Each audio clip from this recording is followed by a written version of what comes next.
हिमाचल प्रदेश की कुल्लू जिला में जंगलों में आगजनी की घटनाएं थमने का नाम नहीं ले रही है। ऐसे में जगह जगह पर जंगलों में आगजनी से वन संपदा को भारी नुकसान पहुंच रहा है, जिसके चलते जीव जंतुओं और पशु पक्षियों के साथ साथ पर्यावरण को भी भारी नुकसान पहुंच रहा है। ऐसे में आगजनी की घटना से निपटने के लिए प्रदेश सरकार, वन विभाग और प्रशासन की तरफ से कोई खास प्रबंध नहीं हुए हैं, जिससे कि जंगलों की आग को काबू पाया जा सके। यही नहीं, हिमाचल प्रदेश के कुल्लू जिला में पिछले 1.5 महीने से बारिश न होने के कारण ड्राई स्पेल चल रहा है, जिसके चलते आगजनी की घटनाएं बढ़ रही हैं। वन विभाग वन मंडल कुल्लू डीएफओ एंजल चौहान ने कहा कि वन मंडल कुल्लू में नवंबर महीने के अंतिम सप्ताह और दिसंबर महीने के 4 सप्ताह में जंगलों में 30 आगजनी की घटनाएं हुई है, जिसमें 100 हेक्टेयर के देवदार, कैल और अन्य पौधे जलकर राख हुए हैं। उन्होंने कहा कि जंगलों में आगजनी के कारण लंबे समय से ड्राई स्पेल और शरारती तत्वों द्वारा आग लगाई जाती है। इसके अलावा लोग अपने बगीचे में झाड़ियों को जलाने के लिए आग लगाते हैं, जिसके बाद आग घासनियों में और जंगलों में फैल रही है,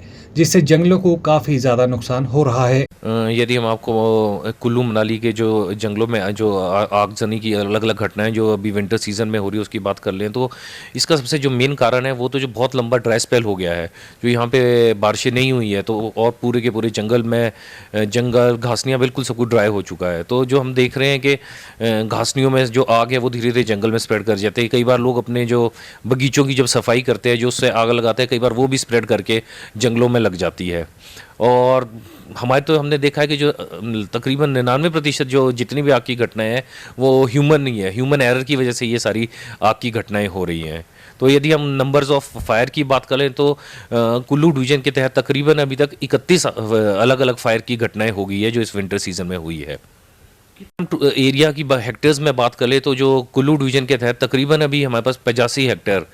83 टू बी प्रिसाइज, हाँ 83 हेक्टेयर एरिया है जो कि अभी आग से जो प्रभावित है। और हमें मतलब इसमें जो मेन एरिया जो 3rd क्लास फॉरेस्ट है उनमें ये आग की घटनाएं ज़्यादा है, क्योंकि वो बगीचों के साथ लगा है, घासनियों के साथ लगा है। जो 3rd क्लास फॉरेस्ट में जो आग की घटनाएं वो सबसे ज़्यादा है। कंट्रोल करने के लिए हम तो जो फायर सीजन के स्टार्टिंग में ही जो सबसे पहले तो जितने भी यहाँ पे जो फायर वॉचर्स है वो हर एक बीट में डिप्लॉय कर दिए जाते हैं। सेंसिटिव बीट्स में तो 2 या 3 की भी हम संख्या रख देते हैं, परंतु जो मैन पावर है वो फिर भी 2-3 भी हमारे लिए तो बहुत कम है, क्योंकि जो आग का स्केल है वो बहुत बड़ा होता है और बहुत जल्दी ड्राई सीजन में आग लगती है और बड़े एरिया को अपने कंट्रोल में ले लेती है। तो मतलब इसमें तो हम जैसे हमारे को जो युवक मंडल, महिला मंडल से भी सहयोग मिलता है, पर हम चाहते हैं कि हर एक जितने भी जो लोकल लोग हैं वो भी हमारा सहयोग करें, जिससे कि हम आग पे कंट्रोल पा सकें। डेवलपमेंटल वर्क्स की बात करें, एक बहुत ही महत्वाकांक्षी जो प्रोजेक्ट है वो गवर्नमेंट इंडिया से आया है, जिसमें कि जो सोलंग नाला है उस वाले एरिया में एक इको फ्रेंडली मार्केट बननी है। तो इसमें हाई कोर्ट का भी निर्देश था कि जो भी अलग अलग जगहों पे लोगों ने तरपाल वाली दुकानें लगा रखी है उनको रिप्लेस करते हुए एक सिस्टमेटिक तरीके से एक उनके लिए एक आउटलेट दिया जाए, उनके लिए एक व्यवस्थित तरीके से एक इको फ्रेंडली मार्केट बनाई जाए। तो इसके लिए गवर्नमेंट ऑफ इंडिया से कुछ फंड आया है और इसका टोटल बजट प्रोविजन तकरीबन 2 करोड़ है। तो ये सोलंग नाला में अब इसका जो काम है होपफुली नेक्स्ट सीजन से स्टार्ट हो जाएगा। इसी में वो 2 हिस्से में ये है, जो पहला चरण सोलंग नाला में और दूसरा धुंधी और अटल टनल के जो साउथ एंड है वहाँ पे ये दुकानें बनाई जानी है।